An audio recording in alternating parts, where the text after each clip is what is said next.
Hello दोस्तों, नमस्कार। आप सबका स्वागत है इस संविधान और राज्य व्यवस्था की क्लास में। तो जैसा कि पिछली क्लास में हमने कहा था कि आज हम प्रस्तावना पे बात करेंगे। तो चलिए उससे पहले जान लेते हैं कि प्रस्तावना की ज़रूरत क्यों पड़ी।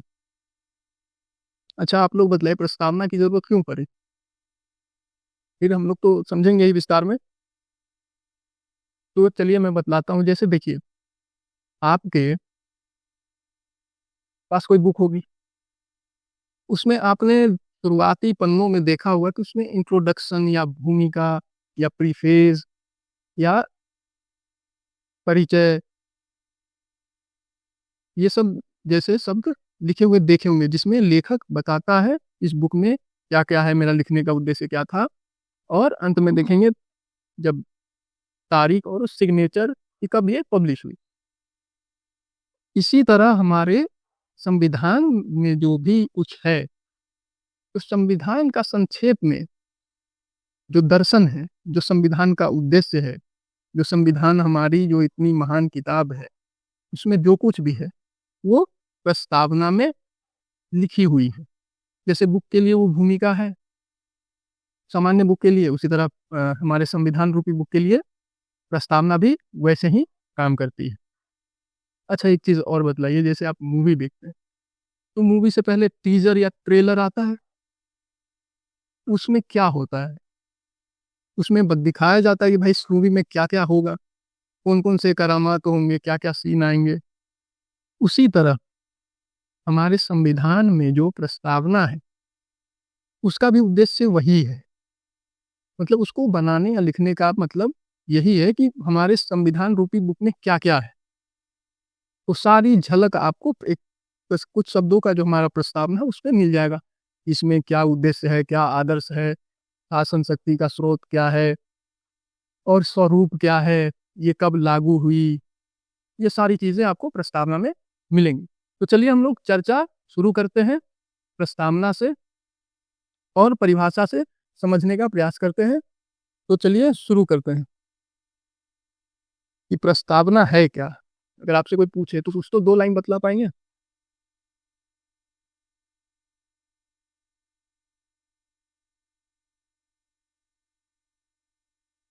प्रस्तावना या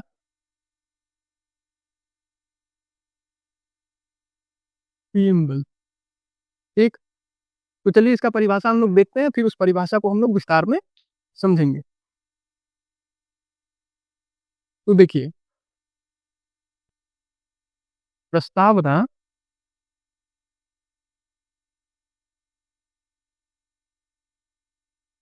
संविधान का क्या है? वह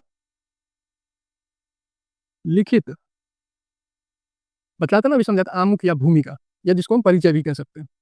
लिखित आमुख या भूमिका, जिसको हम इंट्रोडक्शन भी कह सकते हैं, भूमिका है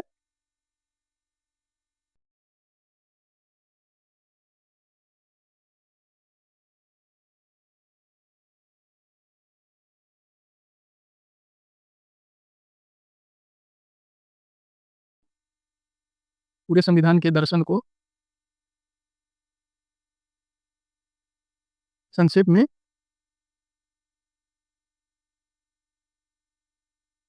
समेटे रखती।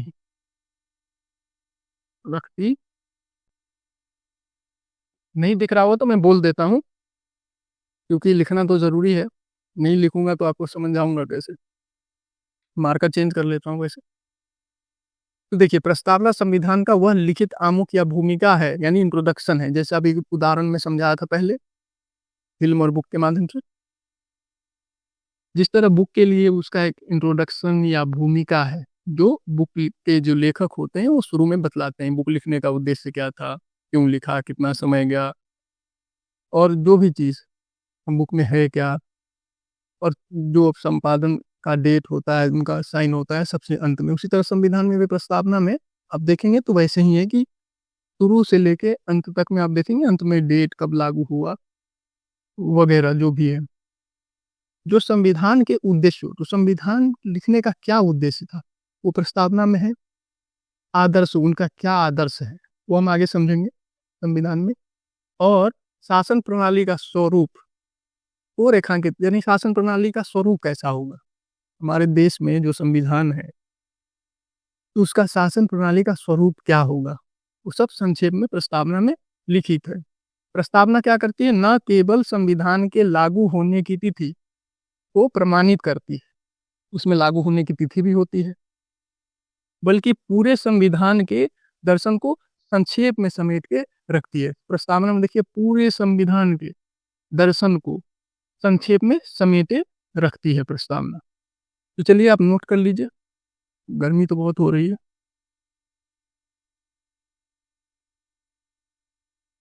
फिर साफ करके हम लोग अभी देखिए क्या करेंगे। यहाँ तो टच बोर्ड है नहीं जो प्रस्तावना डिस्प्ले करके आपको समझाऊं, तो मैं कुछ ऐसी व्यवस्था कर दूंगा कि आपको प्रस्तावना ऐसे दिखे वीडियो में, और बाकी चीजें मैं बोल करके आपको समझाऊंगा। अगर आपके पास एनसीईआरटी वगैरह बुक है तो उसमें प्रस्तावना देखिएगा पहले ही पेज पे दी होती है, नहीं तो आप लोग फोन में निकाल के या कैसे भी देख लीजिएगा, या एक पीडीएफ डाउनलोड कर लीजिएगा। चलिए आप लोग नोट कर लीजिए फटाफट। चलिए नोट कर लिएगा आपने, तो मैं साफ करके आगे आपको समझाता हूँ। समझ गए ये परिभाषा? प्रस्तावना संविधान का वो लिखित आमुख या भूमिका है जो संविधान के उद्देश्यों, आदर्श, उद्देश्य आदर्श का मतलब जैसे समता, न्याय और लोकतांत्रिक, ये सब चीजें जो हमारे प्रस्तावना में लिखी हुई हैं, तो उनको, शासन प्रणाली का स्वरूप कैसा होगा, जैसे लोकतांत्रिक, गणराज्य, संप्रभु, न्याय इत्यादि चीजें। तो इस एक एक वर्ड को भी हम लोग समझेंगे, पहले कुछ चीजें और जान लेते हैं, उसको साफ कर लेता हूँ। और लागू होने की तिथि आपको पता ही है, 26 नवंबर 1949, सॉरी 1946 है, नहीं 49 ही है। लागू होने की तिथि 1949, मुझे लगा मैंने गलत बोल दिया।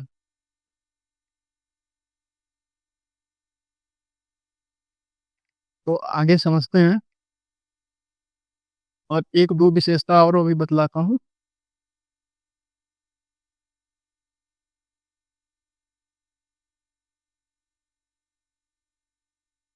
देखिए, ये पता नहीं क्यों आप नहीं बोल रहा है। प्रस्तावना जो हो, प्रस्तावना जो है हमेशा किसकी विशेषता है, देखिए जहां लिखित संविधान होगी वहीं प्रस्तावना आपको मिलेगी। अब लिखित संविधान, अलिखित संविधान, अलिखित संविधान में तो प्रस्तावना होगी नहीं। जैसे देखिए अलिखित संविधान कहाँ है, तो ब्रिटेन में, क्योंकि वहां देखिएगा कोई संविधान सभा नहीं बैठी, कुछ कुछ हुआ नहीं, और संविधान बना नहीं। वहां क्या है कि परंपरा ही संविधान है एक तरीके से, जो भी ऐतिहासिक विकास और परंपरा अभी तक चली आ रही है उसी के हिसाब से वहाँ शासन होता है। जैसे देखिए 1688 में ब्रिटेन में गौरवपूर्ण क्रांति हुई, तो उसके कुछ दशक बाद 1714 में,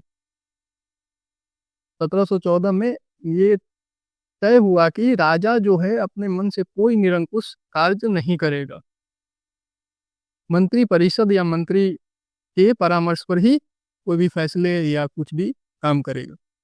उसके बाद से ये परंपरा अभी तक चली आ रही है, और वो परंपरा ही संविधान है। तो वहाँ लिखित संविधान नहीं है। जैसे अब लिखित संविधान कहाँ है दुनिया में सबसे पहले, तो अमेरिका। और साथ ही प्रस्तावना और लिखित संविधान सबसे पहले किसकी देन है, तो अमेरिका। ये हमेशा याद रखिएगा, अमेरिका। प्रस्तावना सबसे पहले कहाँ है, अमेरिका में, उसके बाद ही किसी देश में।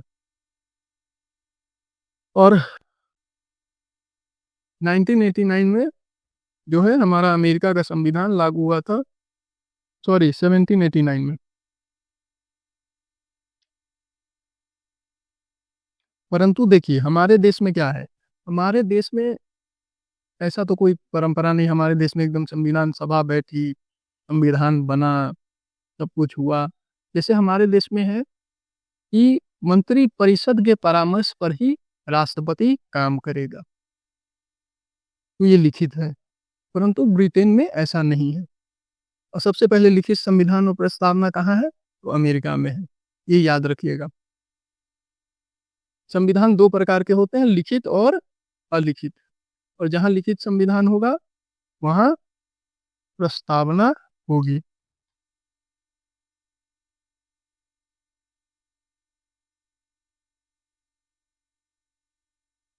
और जहाँ अलिखित संविधान होगा वहाँ प्रस्तावना नहीं होगी। तो हम लोग समझते हैं अब असल चीज प्रस्तावना को। देखिए, प्रस्तावना की शुरुआत, प्रस्तावना अगर जैसे आप खोलेंगे तो देखिएगा शुरू में आपका होगा हिंदी में, मेरे पास तो है, मैं यहाँ पे कोशिश करूंगा कि आपको भी दिखे, डिस्प्ले कर दूंगा। तो आप लोग के पास है तो आप लोग निकाल लीजिए। जैसे हिंदी में देखिएगा तो उसमें उद्देशिका लिखा हुआ है, इंग्लिश में क्या है? प्रीएम्बल। जैसे इंग्लिश एक है प्रिंट आउट, मैं आपको लिख लाता हूँ। ये देखिए, आपको दिख रहा होगा, भारतीय संविधान प्रीएम्बल। और हिंदी में प्रस्तावना भी नहीं है। जो हिंदी अगर एनसीईआरटी में खोल के देखिएगा, प्रस्तावना निकाल के नेट पे देखिएगा, तो यहाँ होगा उद्देशिका। अब उद्देशिका क्यों है, यहाँ प्रस्तावना क्यों नहीं है? इंग्लिश में प्रीएम्बल है तो हिंदी में प्रस्तावना होना चाहिए, तो वहाँ उद्देशिका क्यों है? तो ये सब समझेंगे। इसका मेन कारण ये भी है कि मूलतः हमारा संविधान जो है अंग्रेजी में बना था, क्योंकि हमारे भारत के अलग अलग प्रांत के लोग संविधान सभा में सम्मिलित हुए थे और सबको हिंदी नहीं आती थी। नहीं गुजराती, मराठी, पंजाबी, तो द्रविड़, अन्य अन्य प्रांत के लोग संविधान सभा में थे और सबको तो हिंदी नहीं आती थी। तो मूलतः हमारा संविधान अंग्रेजी में बना, बाद में इसका ट्रांसलेशन आया, अनुवाद आया। तो उस वजह से थोड़ा सा ये सब कुछ कुछ चीज़ें जो है देखने के लिए मिलती हैं। इसको भी हम समझेंगे क्यों, ये सब तो अगली क्लास में डिटेल में समझेंगे। अभी हम लोग प्रस्तावना को पढ़ते हैं और समझते हैं। आप लोग के पास है तो आप लोग निकाल लीजिएगा।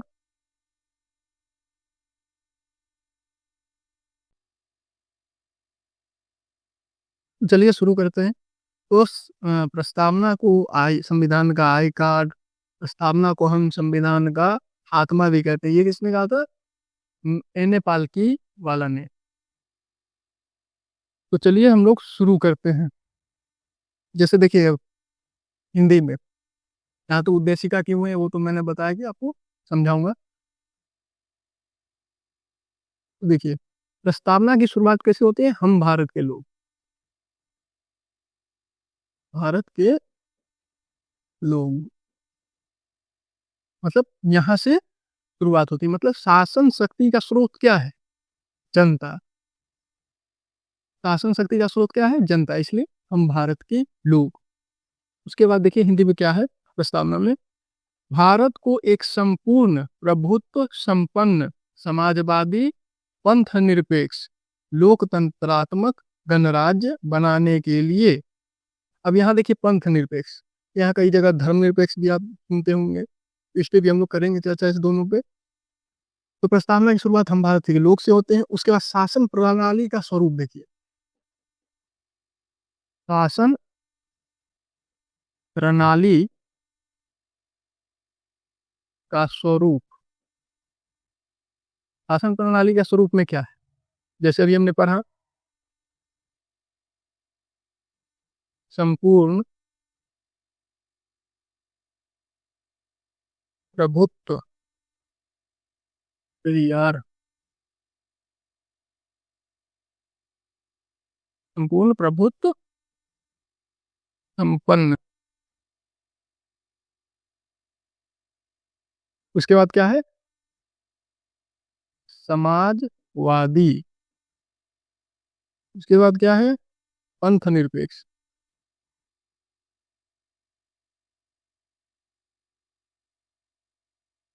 पंथ निरपेक्ष।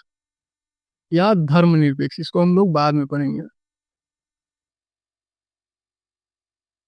धर्म निरपेक्ष, ठीक है। उसके बाद क्या है, लोकतंत्रात्मक, लोक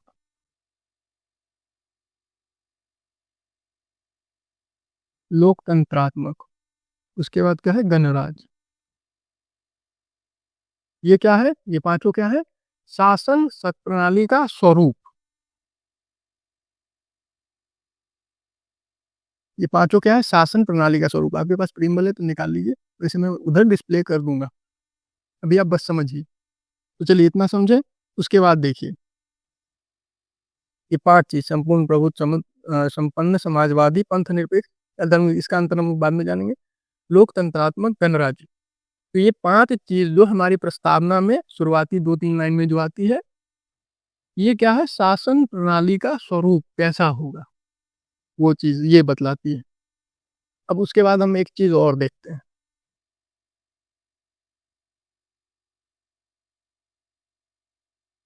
अब आइए क्या, अब देखते हैं आदर्श। परिभाषा में आदर्श की भी चर्चा की, देखते हैं आदर्श क्या क्या है। पहला देखिए, प्रस्तावना में पहला आदर्श जो है वो क्या है, न्याय। न्याय, तो कौन कौन सा न्याय मिलेगा, तथा उसके समस्त नागरिकों को सामाजिक न्याय, आर्थिक न्याय और राजनीतिक न्याय। तो ये तीन न्याय देखिए। तो पहला आदर्श देखिए, इसमें क्या है वर्ड, सामाजिक, सामाजिक न्याय, ठीक। उसके बाद क्या है, आर्थिक न्याय।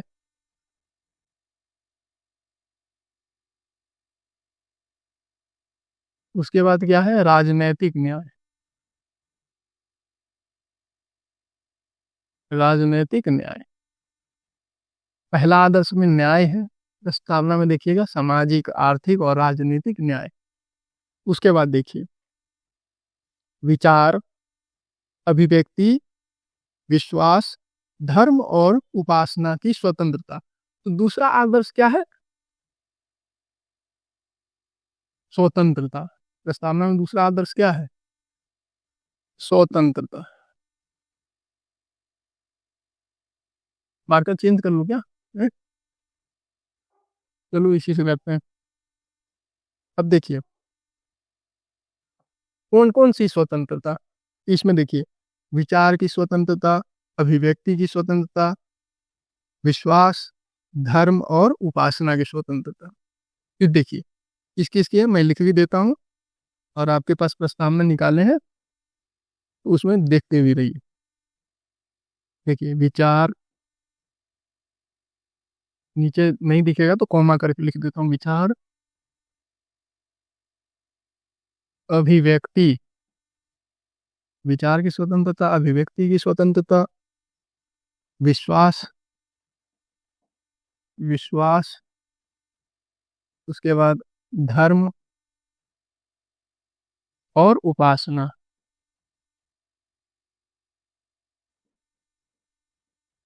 उपासना की स्वतंत्रता,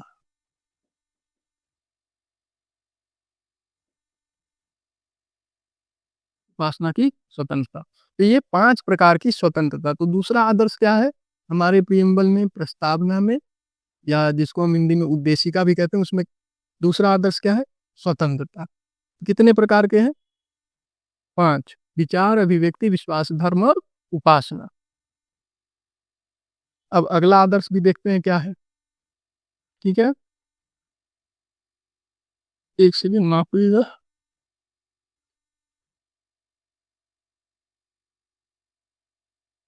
हम्म, तो इसको साफ करें।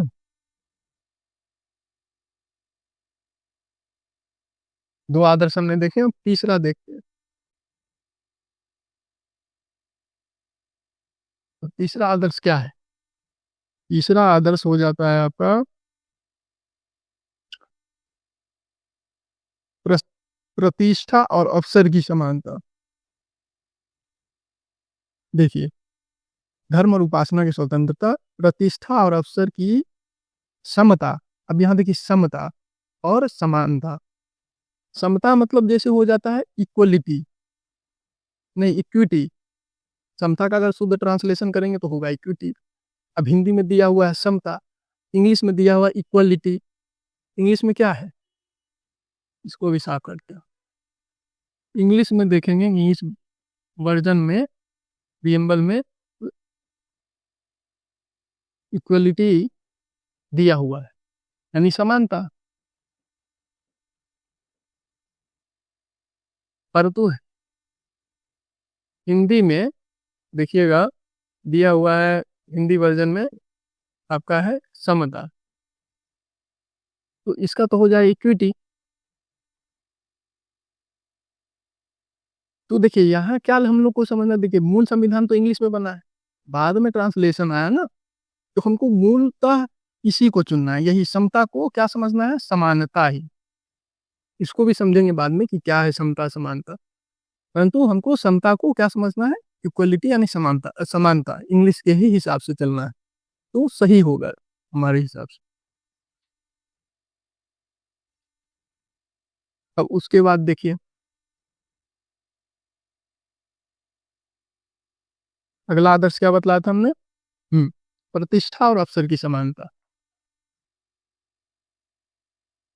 क्या था, प्रतिष्ठा और अवसर की समानता। ठीक है, या हिंदी में क्या लिखा हुआ है, समता, समता। इंग्लिश में ये है इक्वलिटी।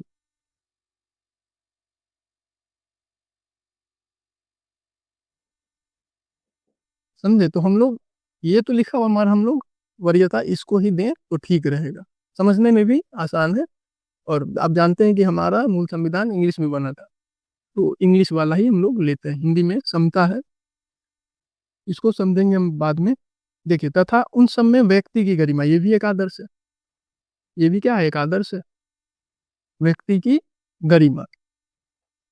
अब देखिए व्यक्ति की गरिमा, इन सब में व्यक्ति की गरिमा, ये भी एक आदर्श है। एकता और अखंडता, ये भी आदर्श है। एकता यानी सभी में एकता हो,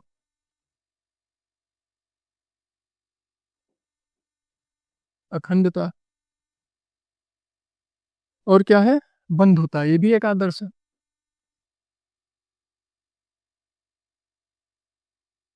बंधुता बढ़ाने के लिए क्या है, तथा उन सब में व्यक्ति की गरिमा और राष्ट्र की एकता और अखंडता सुनिश्चित कर सुनिश्चित करने वाली बंधुता बढ़ाने के लिए दृढ़ संकल्प होकर अपनी इस संविधान सभा में, देखिए आप लोग भी पढ़िए, अपनी संविधान सभा में मतलब अपनी का मतलब क्या हुआ, वहां जो भी संविधान सभा में लोग थे वो सब भारतीय थे, मतलब देखा जाए तो हम ही लोग थे, कोई बाहरी तो था नहीं, तो इसलिए अपनी इस संविधान सभा में आज तारीख मतलब 26 नवंबर 1949। अब इसको भी समझते हैं, देखिए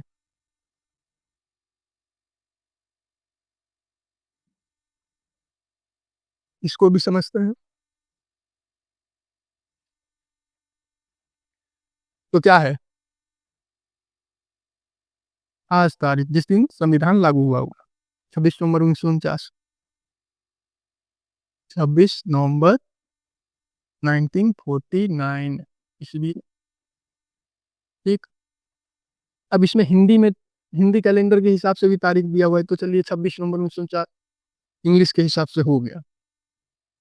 इसमें मिति मार्ग शीर्ष शुक्ला सप्तमी, तो मिति का मतलब होता है, देखिए मिति मतलब डेट, मिति मतलब डेट, मार्ग शीर्ष मतलब हो गया महीना, जिसको माघ बोलते हैं, मार्ग शीर्ष हिंदी कैलेंडर के हिसाब से। अब इसमें है शुक्ला सप्तमी, यानी शुक्ल पक्ष, शुक्ला सप्तमी शुक्ल पक्ष हिंदी कैलेंडर के हिसाब से महीने में 2 पक्ष होते हैं, तो हो गया कृष्ण पक्ष, एक शुक्ल पक्ष। तो इसमें देखिए शुक्ल पक्ष यानी शुक्ला सप्तमी यानी शुक्ल पक्ष का सप्तमी तिथि था। संवत 2006 यानी संवत 2006 विक्रम यानी विक्रम संवत के हिसाब से, यानी देखिए विक्रम संवत के हिसाब से जब संविधान लागू हुआ था तो कब क्या चल रहा था 2026। भी हम लोग प्रेमबल शुरू भी किए 2026 में देखिए, और उस टाइम ही 2026 हो रहा था। हिंदी कैलेंडर जो है हमारे इंग्लिश कैलेंडर से देखा जाए तो 57 साल लगभग आगे। हाँ, तो उस हिसाब से 2088 चल रहा होगा अभी, 2088 हो रहा होगा विक्रम संवत के हिसाब से। तो ये क्या है, विक्रम संवत के हिसाब से 2026 में। एतद द्वारा, अब एतद द्वारा का मतलब है यहाँ पर, एतद द्वारा मतलब यहाँ पर, इस संविधान को अंगीकृत। तो क्या है अंगीकृत माने होता है स्वीकार करना, लिख देता हूँ।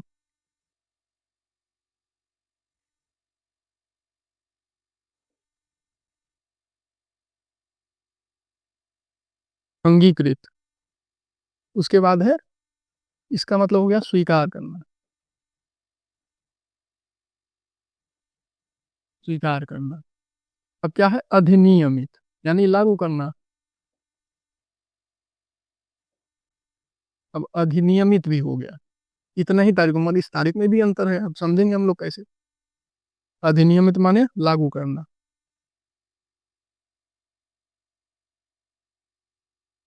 अब उसके बाद क्या है आत्म अर्पित यानी सौंपना, समर्पित करना।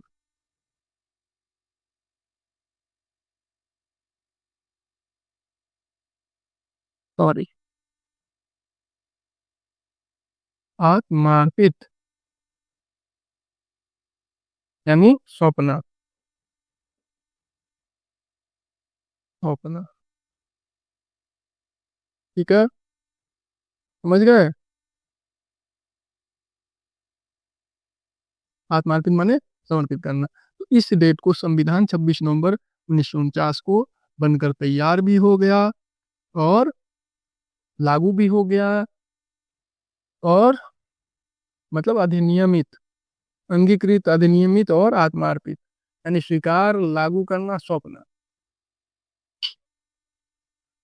तो एक बार और फिर से पढ़ लेते हैं। हम भारत के लोग भारत को एक संपूर्ण प्रभुत्व संपन्न समाजवादी पंथ निरपेक्ष लोकतंत्रात्मक गणराज्य बनाने के लिए तथा उसके समस्त नागरिकों को सामाजिक, आर्थिक और राजनैतिक न्याय, विचार अभिव्यक्ति की स्वतंत्रता, सॉरी, विचार अभिव्यक्ति, विश्वास, धर्म और उपासना की स्वतंत्रता, प्रतिष्ठा और अवसर की समता, जिसको हम समानता भी कहते हैं, प्राप्त कराने के लिए तथा उन सब में व्यक्ति की गरिमा और राष्ट्र की एकता और अखंडता सुनिश्चित करने वाली बंधुता बढ़ाने के लिए दृढ़ संकल्प होकर अपनी इस संविधान सभा में आज तारीख 26 नवंबर 1949,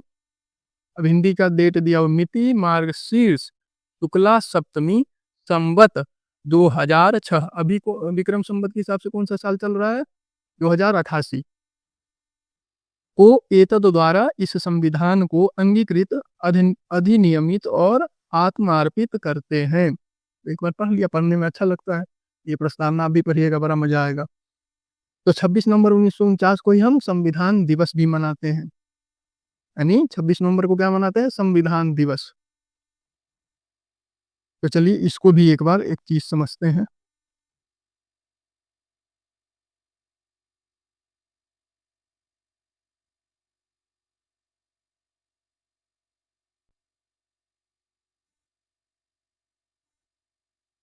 तो देखिए संविधान कब लागू हुआ, जैसा कि अभी हमने देखा 26 नवंबर 1949।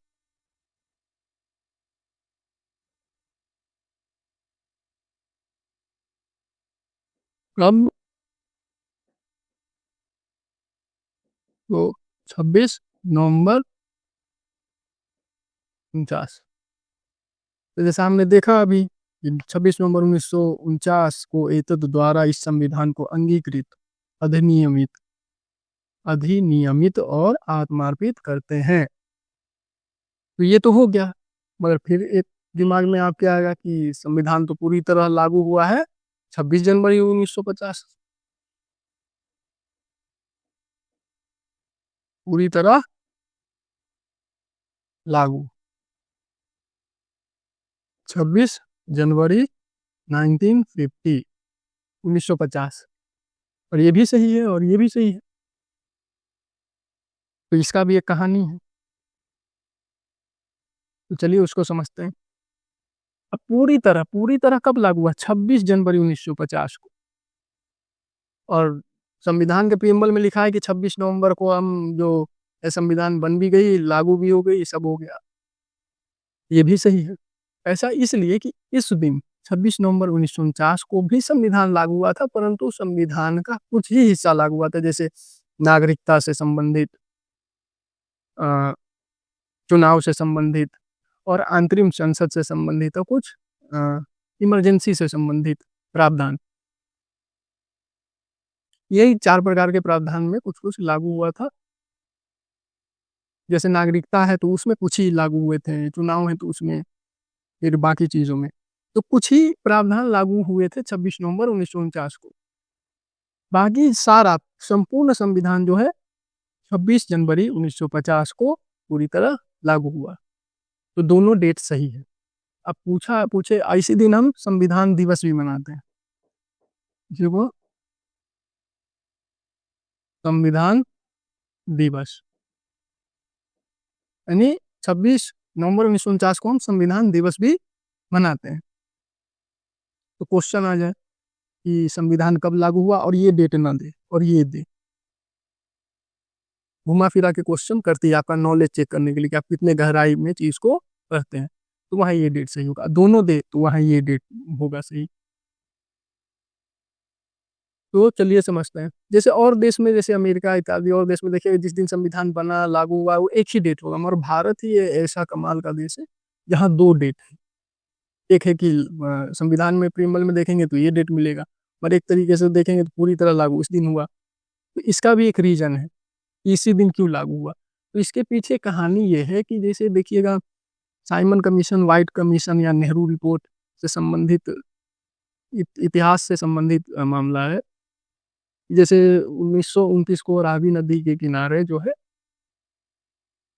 लाहौर कांग्रेस का अधिवेशन था, जिसके अध्यक्ष थे जवाहरलाल नेहरू जी। तो उसी समय जो है आपको 26 जनवरी 1930 को क्या हुआ, उसी दौरान पूर्ण स्वराज के मांग का जो है नारा तेज से उठने लगा। पूर्ण स्वराज की मांग और उसका नारा तेजी से जन जन तक फैलने लगा। और 30 जनवरी 1930 को क्या मनाते हैं हम लोग? पूर्ण स्वराज दिवस। पूर्ण स्वराज दिवस मनाते हैं। तो इसी ऐतिहासिक दिन को हमेशा के लिए अमर बनाने के लिए, यानी 2 नवंबर के बाद 2 महीना आगे का डेट चुना गया। बस इस तारीख को, नहीं 26 है, सॉरी। तो ये चीज, तो इस तारीख को अमर बनाने के लिए, ऐतिहासिक बनाने के लिए, हमेशा के लिए जोड़ने के लिए बस 2 महीना आगे बढ़ा के ये डेट 1950, वहाँ 26 जनवरी, यहाँ 26 जनवरी 1950, यहाँ 26 जनवरी 1930 को पूर्ण स्वराज दिवस।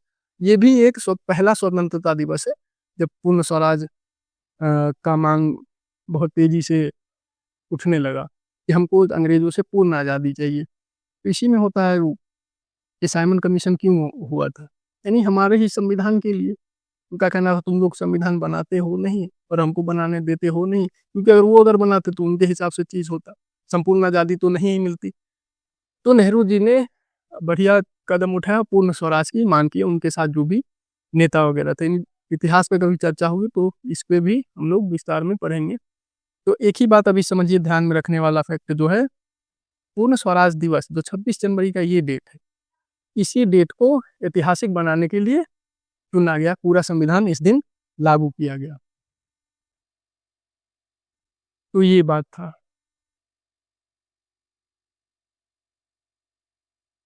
और एक चीज और था कि जैसे अंतरिम संसद बताया था, जैसे कि इस दिन कुछ ही 4 प्रकार के प्रावधान लागू हुए थे, जैसे नागरिकता से संबंधित, चुनाव से संबंधित, अंतरिम संसद से संबंधित और संक्रमणकालीन प्रावधान यानी इमरजेंसी से संबंधित। तो इसमें क्या था, अंतरिम संसद से आप यही समझिए कि जब तक देश में आम चुनाव नहीं हो जाता, हमारे देश में आम चुनाव कब हुआ था, 1951 के अक्टूबर से 1952 के फरवरी तक, ऐसे ही कुछ डे थे, मैं जहाँ तक ध्यान कर पा रहा हूँ। इसी दौरान हम दोनों के हमारे देश में जो है पहला आम चुनाव हुआ था। तो तब तक के लिए जो है हमारी अंतरिम संसद यानी हमारा संविधान सभा ही संसद का काम करने लगी, क्योंकि उस समय संसद नहीं था, गठन नहीं हुआ था संसद का, और लोकसभा राज्यसभा इन सब चीज़ों का कुछ नहीं हुआ था। तो जब चुनाव होगा, लोग आएंगे, जब भी संसद बनेगी, लोकसभा राज्यसभा बनेगी, तब तक के लिए सारा काम, सारा प्रक्रिया कौन देखता था, संविधान सभा। तो संविधान सभा को ही तब तक के लिए अंतरिम संसद के रूप में कार्य करना था। जब चुनाव वगैरह हो गए तो उसके बाद लोकसभा राज्यसभा का ये गठन हो गया, तो उसके बाद उसको अंतरिम संसद को भंग कर दिया गया। तो चलिए, इसी के साथ हम लोग आज का क्लास जो है समाप्त करते हैं। और आज बस ट्रेलर था, इतना ही समझिए कि आज बस ट्रेलर था। हम एक परिचय, प्रस्तावना के बारे में एक परिचयात्मक हिस्सा हम लोग देख रहे थे। बाकी प्रस्तावना को डिटेल में जैसे जैसे क्लास आगे बढ़ेगी, इसके एक एक शब्द को हम लोग पकड़ के विस्तार में समझेंगे। तो चलिए, इसी के साथ गुड नाइट, अपना ख्याल रखिएगा, फिर मिलते हैं अगली क्लास में। और आप लोग चैनल से ज़रूर जुड़िए, और वीडियो मैं कैसा समझा पा रहा हूँ आप लोग बतलाइए, ताकि हमें एक क्लियरिटी मिले कि मैं सही दिशा में आपको समझा पा रहा हूँ या कुछ और भी इम्प्रूव करने की ज़रूरत है। तो चलिए, मिलते हैं अगली क्लास में। अपना ख्याल रखिएगा, स्वस्थ रहिएगा। बहुत बहुत धन्यवाद। चलिए, बाय बाय।